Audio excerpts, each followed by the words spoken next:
Hi, just a video on who I am. I'm Frank. This is my story about my journey in the last 2 years. I guess my journey started from the womb, really. I was born in Fiji, Suva, brought up on a little island called Ovalau, our islands in the Fiji group. Um, I'm a twin. I've got a twin brother, and there was something very different about me as I got to find out later in life. Was born with a hair lip through here, and being a twin on a small island, and especially somebody with a hair lip, you you you are loved, you are cared for. Family and friends would come and just be with mum. Mum not only looking after twins, but she had 7 other siblings to care for as well. Come a family of 9. 3 of them died at birth. Another set of twins. So I just want to share a little bit of my story. Through my life, I found that my twin brother at such a young age didn't receive as much care and attention as I did because of who I was, what had happened to me. Um, so it affected our relationship in a way. He's very much an analytical type guy. I'm very much the opposite. So we were chalk and cheese, really, my twin and I. So I spent the rest of my young life, to my teenage years, even to my adult life, trying to win his love, to get recognized by him of his love for me, his love that I have for him. Um, it affected our relationship growing up. I always tell him I love him, even to this day. I always tell him, and he tells me he loves me. We show it in different ways, there's different ways of showing our love for each other. So then began the struggles of codependency. I didn't realize I didn't even know, never heard of the word, really. Never understood, never heard it spoken. But it was very real for me, very real.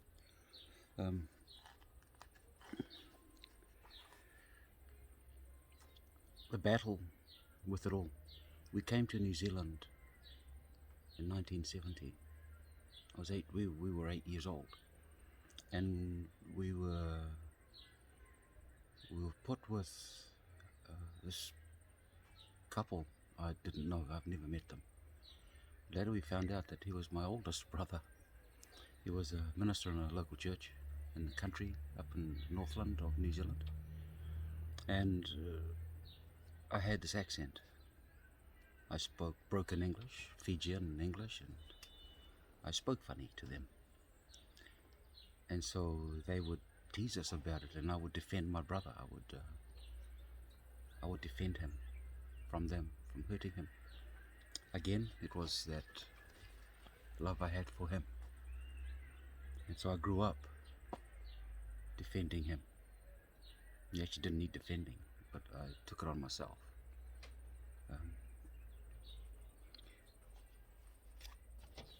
It's quite hard when you do something like this, when you're talking on a video. But I will do my best to tell you my story. How it all started.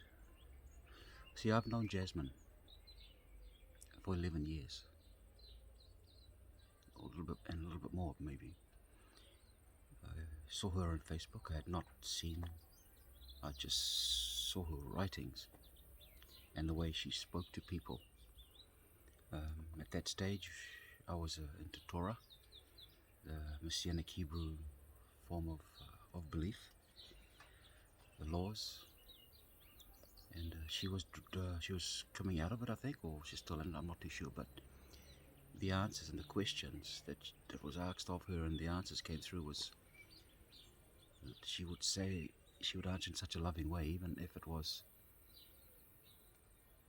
coming across as quite harsh. But she would answer back, pointed, straight, and loving. And so wow, this is pretty awesome, and so I'd tap on and read and see what she's saying, and then I would put something cheeky to her on the messages and send it to her in the chat rooms.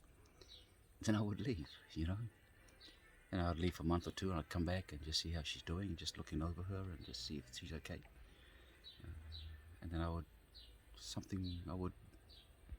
type something funny to her, tease her. Really, I was teasing her, be playful with her, and then I would leave again. And then after I left for 5 years, I went and got married. I'm married by the biggest teacher I've ever had in my whole life. What I mean by the teacher, she was a narcissistic woman. Tendencies very dark. I didn't really see that. Very, very highly educated person. Top 5 brain, whatever they have, they say in New Zealand.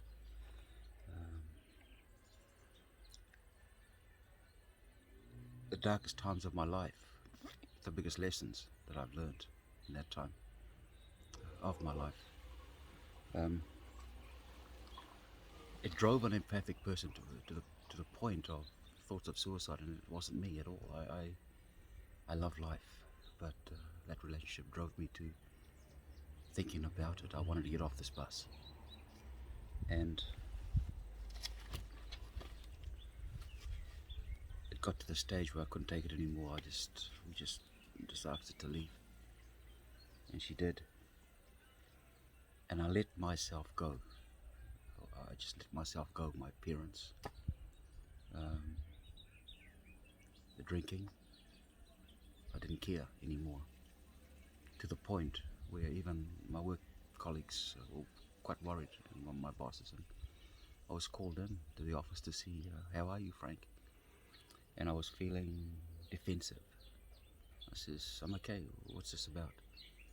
What's this? What are you calling me in here for? We worried about you. I said, well, there's nothing. I got very defensive. I said, there's nothing to worry about. I said, what's wrong with you? Does it affect my work, my productivity? He said, no. But what about your welfare, your state that you're in? And he would say to me, if you ever want to talk about it, please come and talk about it. I said, talk about what? Again, I didn't want to talk to anybody about it.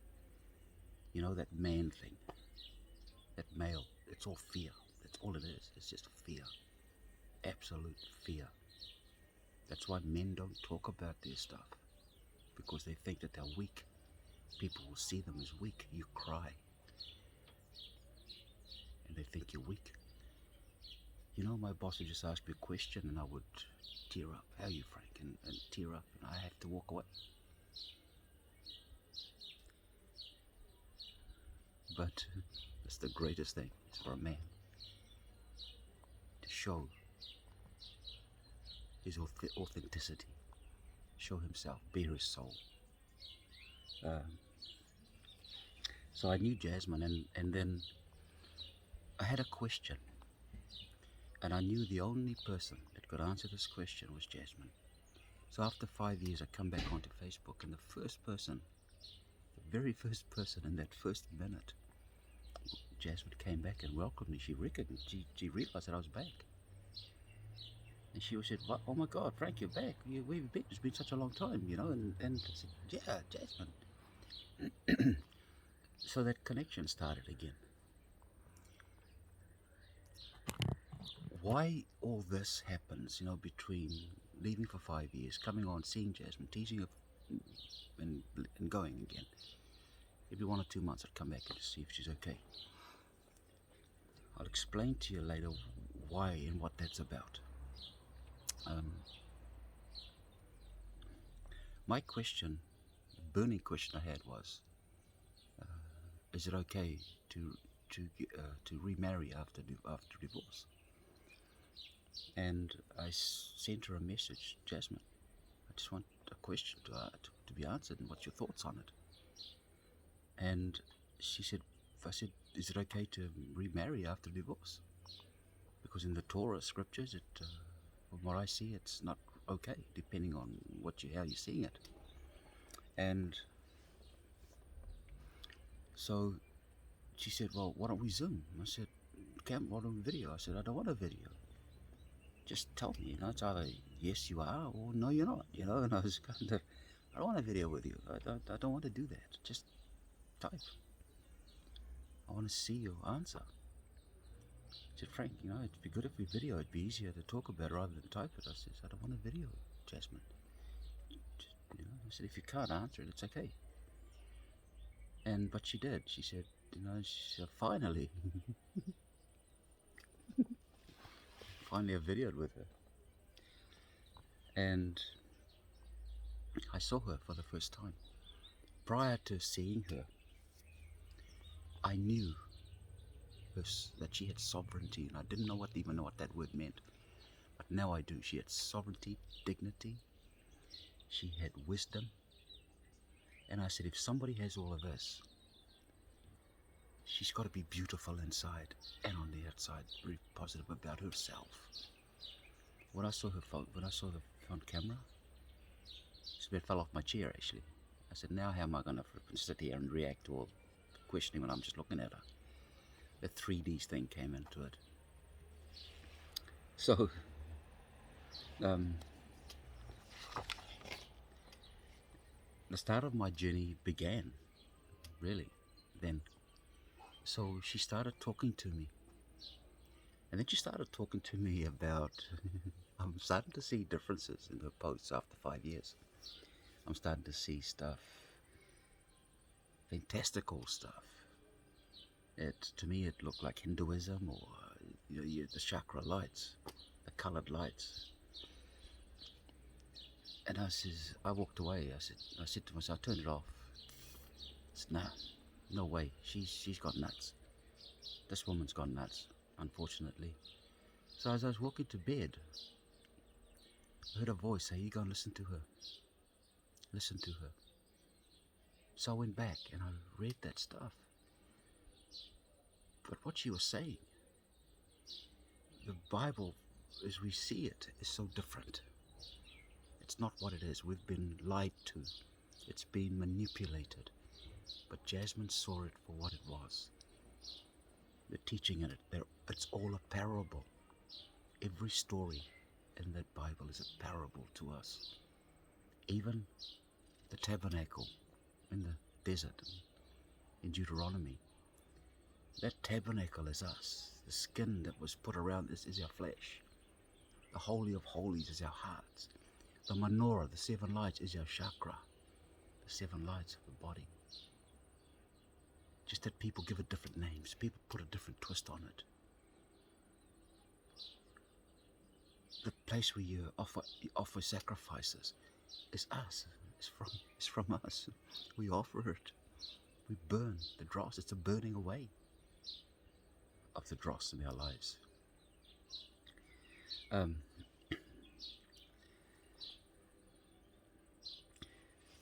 After I'd separated, we divorced from my wife, I chose to live in my van. Put a bed in it. It's not a camper van. It's just a van. It's not a high roof van. It's just a normal van. Put a bed in it, and I stayed in that for a year and a half, sleeping on the streets. My nephew's place, his workshop area, his car park.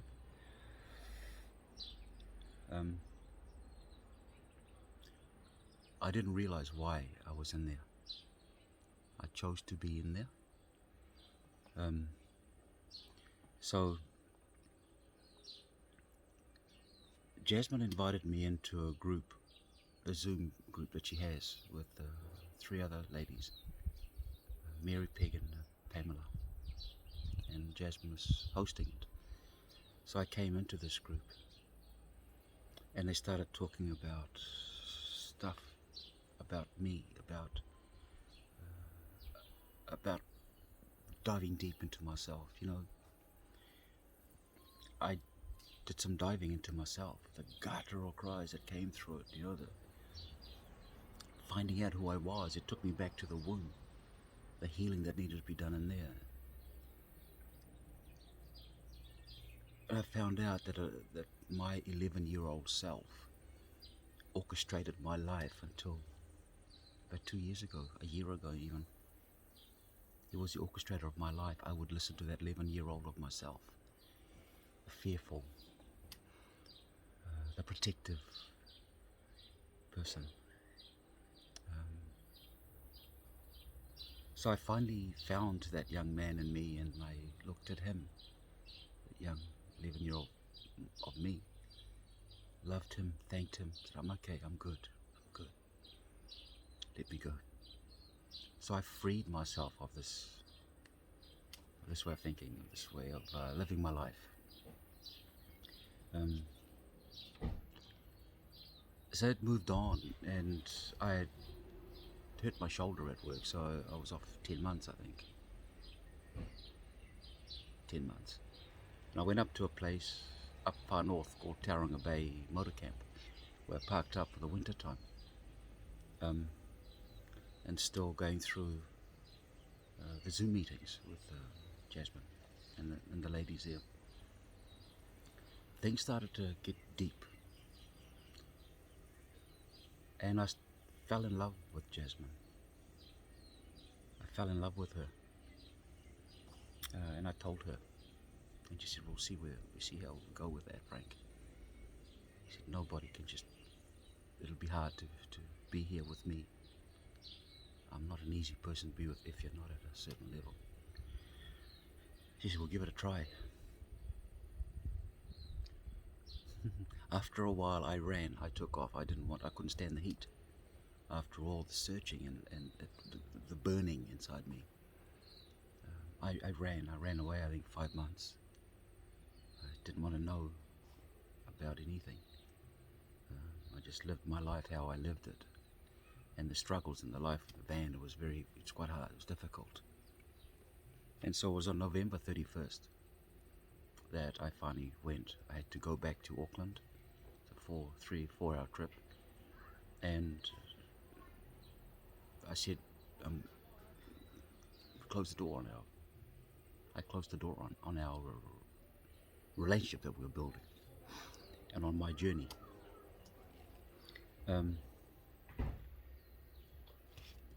I wanted to end this even then, try and sever the cords, but I didn't know how to do that. I couldn't do it. Then after a while, that's the first time I ran, and it wasn't to be the last, because this journey is so tough. It's tough, it's hard, it's difficult. So I had this, then the first day back at work was around January this year, where I did my knee in, and I had to have I was off work for 2 months, I think. And I went down to Taumarunui, which is 3 hours south, to a friend of mine called Ricky. I went over to his place and stayed with him. And I was on a platform called MeWe, and I wasn't a friend of this person, but I opened it up. I woke to this thought of Jasmine. How is she? Because when I left in the end of November last year, the year before, last year I think, she wasn't well. She was battling with something. She wasn't a very well person. She wasn't at hospital at that stage, but she was trying to manage her health and believe that she was going to get better. But then 5 months later, I was thinking about her. And then I opened MeWe, and there she was, put this post that Lucy Lou, a friend of Jasmine, had put on. I said, wow. So I closed my phone, and I was angry. And it was Jasmine in hospital with tubes coming out of her, but she was sitting up. I think sitting up. beautiful smile. Her hair had started to thin out. Beautiful hair. She had a crown on her head. And I was angry. I said, Father, why? She's been through enough. So I went through all of this anger. And I went back on to find it again, and that post wasn't there. Disappeared. I messaged Lucy, but she never received it. And so I emailed Jasmine, because I had blocked her and all the ladies on Facebook, as I do when I run. I don't want to hear from them. And so I emailed Jasmine. I said, I'm so sorry to hear that you're in hospital, and I hope that you're well. And then she sent me this email, my goodness, and she just, Frank, how are you? She was more concerned about me. You know, this is the beauty about this lady.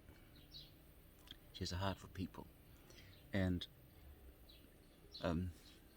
so we started reconnecting, and my knee was actually playing up. What had happened was I tore the meniscus on both sides of the actual the knee, and it needed surgery, needed repairing.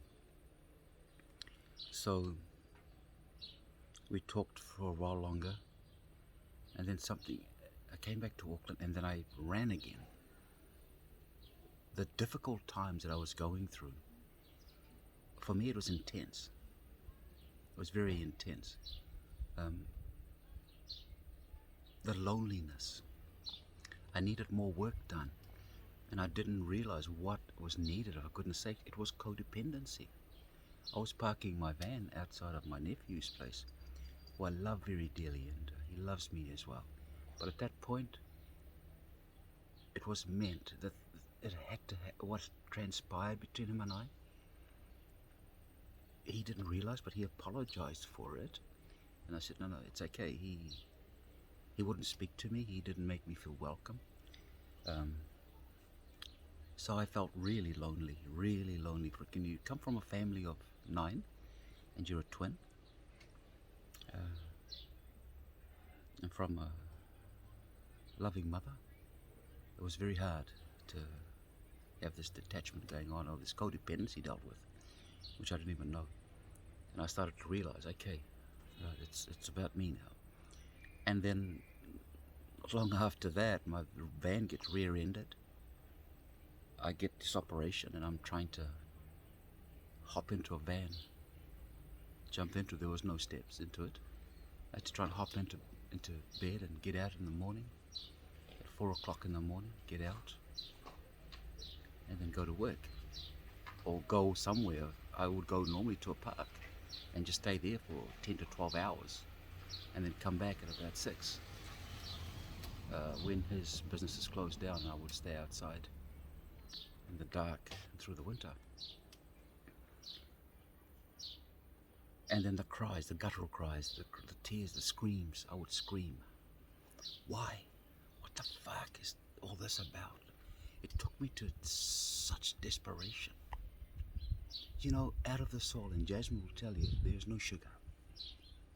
She will give you no sugar. She will give you the love in her words. But she won't hold you. She won't chase you to see how you are. She will leave you.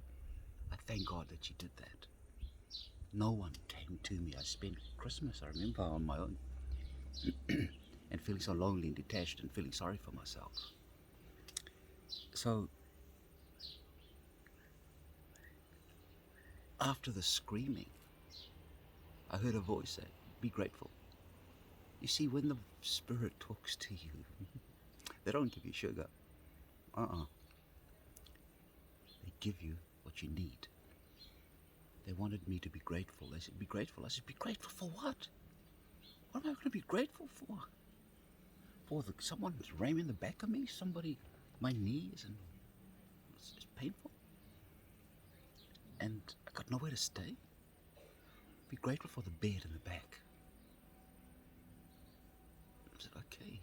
So I started being grateful for the bed in the back. And I started being grateful for the grass that I could walk on in the park that I was parked at during the day. I could just walk on it and feel the sun. But the fear of people seeing me parked up there was there, because they kind of don't like it around cities. Anyway, so in that time, I started to be grateful. And then I would start meditate. I would lay in bed, sometime during the day. During the day, I'd be sitting at a mall having a coffee. I would go to the mall just to have a coffee, just to be by myself, just to see people walking around. And I see this lady with this beautiful long grey hair, just like Jasmine's. And I would look and go, oh my God, is that Jasmine? They would never let me forget her. Totally reminded of her all the time. In my meditation, even when I'm sitting in the van during the day, I would cover people. And then I'll leave Jasmine for the last because I didn't want to cover her. Because the work that I had to do was too hard, but I didn't realize I was going through it. So I said, Father, and they would say to me, I'd say that I would think about covering her. And I'd say, no, I would choose not to. And they would say to me, cover her. So I'd cover her in my meditation, in my prayers over her. Often, it got to the point where I'd say, look, you want me to cover her all the time? It's your girl. You brought her here. You cover her. And all they'd say is, cover her. So I'd cover her. And then going through this time, and then all of a sudden things changed. The last lockdown happened. The last painful time, my God, that was painful. When there's a lockdown and you're living in your vehicle, I use gyms for shower. There's public toilets that you can use. Malls are closed, so there's no facilities to use when you're out in van life. And I scream out, why? Why this? Why? What the fuck? What am I going to do? Then you just go to this place. I came to this place here, and I was told that I was able to park there. So I came down and met them. My cousins brought me down. He was the one that I was friends with them, and he told them about me. Anyway, I came down and met them, and so I stayed a night up there. The lady came up, and I was sitting in my van during the day there, and she said, what are you doing? I said, is it okay if I stay? She said, yes, but you're hurting us by you staying up in the van. Come down. There's a room here. There's a brand new bed. Queen size bed. Double bed or queen size, I don't know what it is. It's never been used. It's yours to use. Please don't sleep up there. You're breaking your hearts. Things started to change from when you have a heart of gratitude. I'm sitting outside and I've got bare feet. I've got on the grass, and I'm grateful for that. Today, what is today? Today is the 8th of January, 2022, and I've been here probably 3 months, something like that. 2 months, something 2 or 3 months.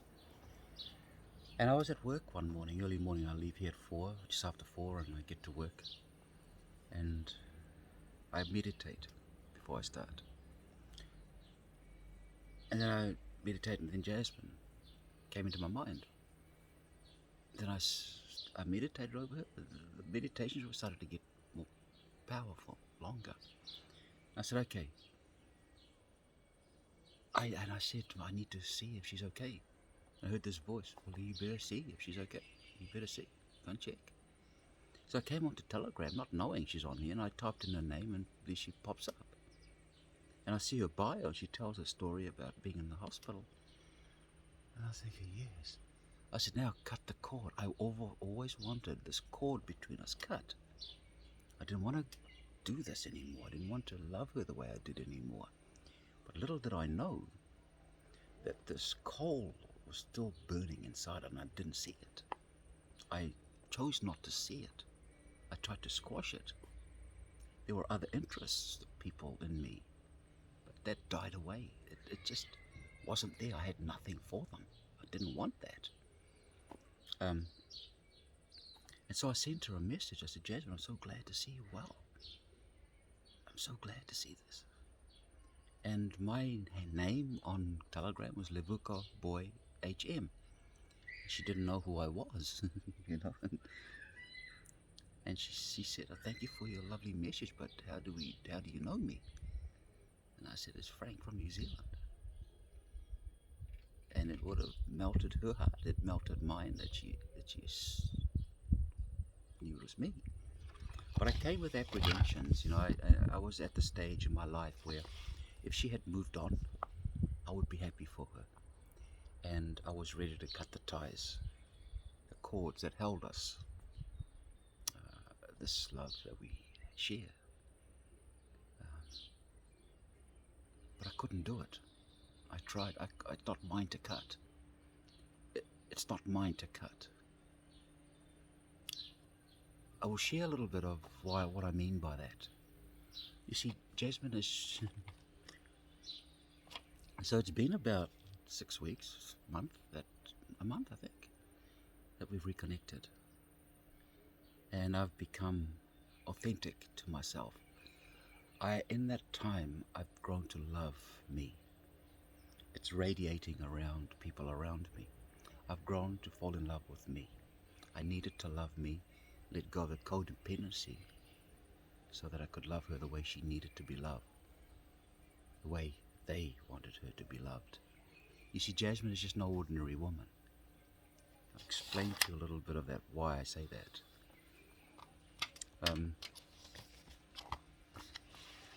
Jasmine went to, just a short story about it, Jasmine went to Israel, and she was told that she was to be a bride.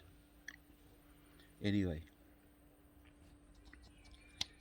she was driving. I'll actually read to you what I wrote about her. Jasmine was in Israel. She saw a donkey in the desert. She gave it water. The donkey was all alone in this desert. She asked God to protect this donkey, to keep it safe. Not far away, Jasmine saw a sign that said Adam's Bridge. And further, she saw a sign that said the city of Adam. Jasmine's going before going to Israel, 3 months, was told that she will be a bride 3 times. So she told me this, she shared this with us on the 17th of October 2020. And she was thinking that she was gonna get married. She's gonna find an Israeli guy to marry. And coming back to the story of the donkey and to being a bride, before to do that first, forward to what that all means. Let's go on to this lady that befriended her at a kibbutz, English lady, a police officer in the British police. Her name was Julie, or Jules. Took Jasmine to England and to where Jasmine's people were from. See, not many people know that her mum's maiden name is Davidson. When you see that name Davidson, it's a son of David. And her great-grandfather was James Alexander Davidson, who owned this thriving pub. It's still going strong. And there's a crown above a doorway. And Jules had a camera and saw this crown sitting perfectly on Jasmine's head from the view. She knelt down. She said, stay there. And she took this photograph of Jasmine with a crown on her head. And we talk about that lady's name, Jules for short. It's the jewels in the crown. You see, nothing is by chance. There's no synchronicity. There's a lot of synchronicity. Nothing is by accident of who this Jasmine is. The donkey that she saw, the water that she fed this donkey, Luke 22 verse 9, it talks about, 22:10 talks about Jesus riding on the donkey. The donkey is humanity. What Jasmine was spiritually doing was giving water to humanity, the very thing that she does for us now. She's doing this for us now. She's feeding us. the water of life, the food that we need. We carry is Jesus in us. The Spirit of Christ is in us. The wedding was the recognition to who she really is. She is from the tribe of Jesus on this plane here. Understand who this lady is, and then you'll start to see the work that she does. Out of her heart is the same heart as Jesus, his heart. Jasmine didn't have an easy life. I don't know anybody who could survive. I haven't met anybody who could survive personally, like Jasmine, what she had to endure. Death at three times. All sorts of things happening to her. My goodness, broken back, strokes, heart surgery. And she's come through all this. She's had a very, very, very tough time. Same with Jesus. He didn't have it easy at all. You know, it was a very tough time for him, taking on all of humanity. All he wanted was him to recognize the Christ, him and them, to love themselves as he loves us. That's Jasmine's and I's job now, is that we do this. So that's just a little bit about her. And I want to tell you a little bit more about what I've seen, about my visions, my journeys. See, Jasmine and I go back a long time. We go back from other ages. We're old souls. Very old souls. I was given this vision that I was sitting, there's a fire in front of me, and I was speaking to a high chief. He was downloading to me. I didn't see his face, I saw from his chest down, a big man. And in the corner of my eye, standing there, was Jasmine holding her daughter, our daughter, that I was her husband, and we had a daughter. And he was downloading to me on my love, about my love for them. And as he was talking, I was looking at her, and her beautiful long brown hair, beautiful. And the same with her daughter, our daughter. And then before the second time I ran, I took off. I was driving, I know exactly where I was. I was after work, I was driving home, just about to enter a roundabout actually. I saw Jasmine and I go up in a spaceship. It's her ship, her people. These ones came to help. They had different roles. And they were tall, they were bluish type people. Benevolent people. He had long fingers, and we just stood, they said nothing, but his fingers was doing this. And our hearts joined into one. They aligned with each other. Our hearts were joined. It was a marriage. They were blessing this union. They put it together. This is called twin flame love. This is no internet love. I'm 12,000 miles away. I'm in the backside of the world. But the way I feel about her, it's old. And so just lately, last week, beginning of this week even, as I go to rest, before I go into sleep, I see this vision that I'm up there with these three big, tall, blonde, blue-eyed, beautiful men. They were handsome. They said to me, they held me, the way you love her is from us. To me, it was like her big brothers saying, the way you love her, we're happy with the way you love her. We ordained it, that you love her this way. We go back a long time, Jasmine and I. I've seen myself with Genghis Khan. with the greatest general that he ever had. We're sitting on top of this big mountain, looking at the raiders or the armies that was coming from the east. It was over 3 miles long. You couldn't see the beginning from the end. And he had only 10,000 men. And his people cried, how are we going to defeat them? How are we going to defeat them? I sat and listened. We were on horses. And he got upset. He says, what do you mean? What do you mean how are we going to defeat them? Can't you see how we're going to defeat them? We attack from the back.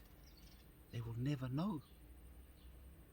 They will never know. They will never know anyone's on the horses because they shoot from under the horse. They're arrows. They fought with arrows. They're wars.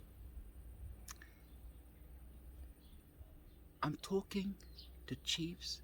I'm sitting with generals. I'm seeing Jasmine's people. There's a reason. I said to Jasmine, what is this?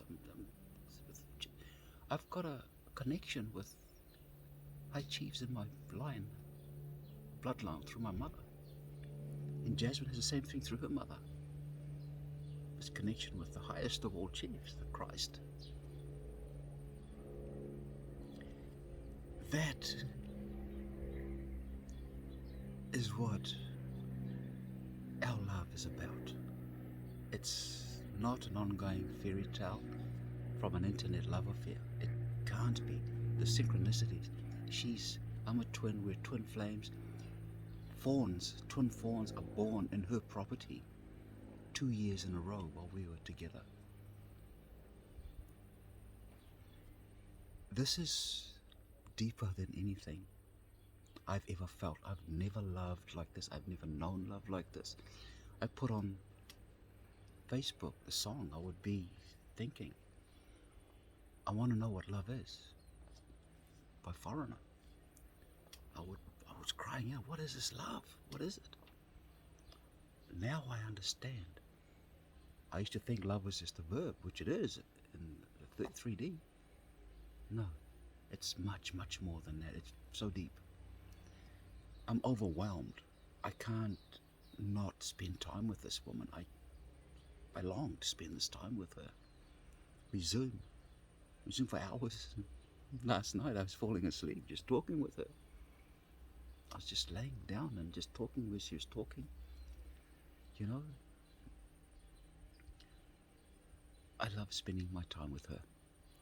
So, understanding us, so our love is very high. We sending out this love to you all, to the corridors of our parliament buildings throughout the world.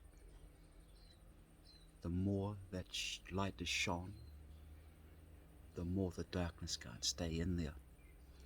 We're wanting the borders to be broken so that I can come. I ask you all to send your love and light, vibrate high, haka yourself. I didn't realize, but I was haka-ing myself to come through this fight, this battle.